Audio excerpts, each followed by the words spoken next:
Здравейте, хора! В днешното видео нямаше особена причина да го снимам.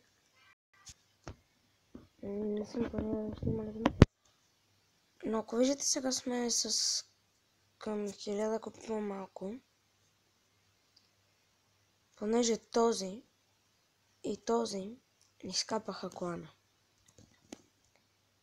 MF5 пълно скапване, като почнаха да кикват абсолютно всички.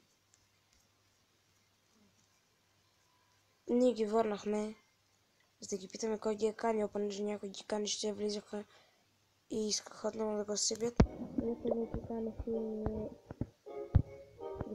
и те казаха, че бил изречето БГ. Аз не вярвам на него, че бил той, но те са ми готови, но нека кажат здрасти.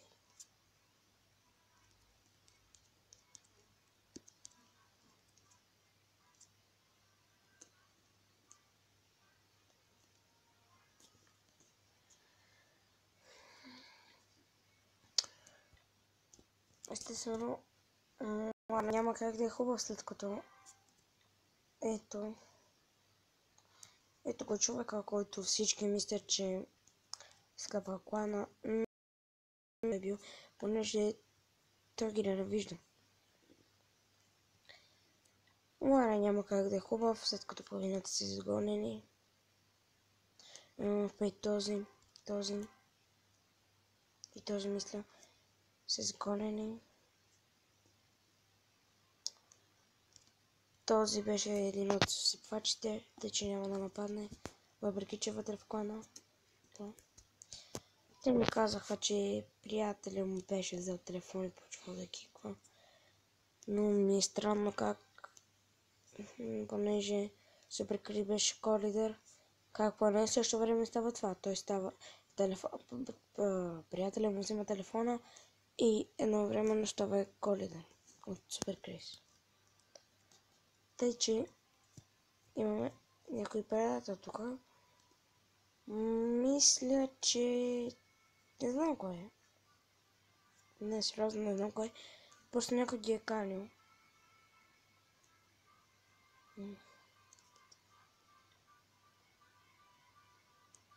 Да, Ярни ще ни помогнат, ще ни изпратят някой сигурно. Да. И има мои заради.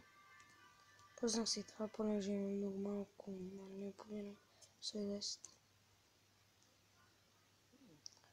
Сега ще събирам за това да си пусна. И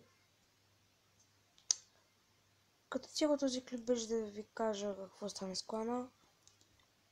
Ако искате да ни помагате с каквото да било, може да дойдете.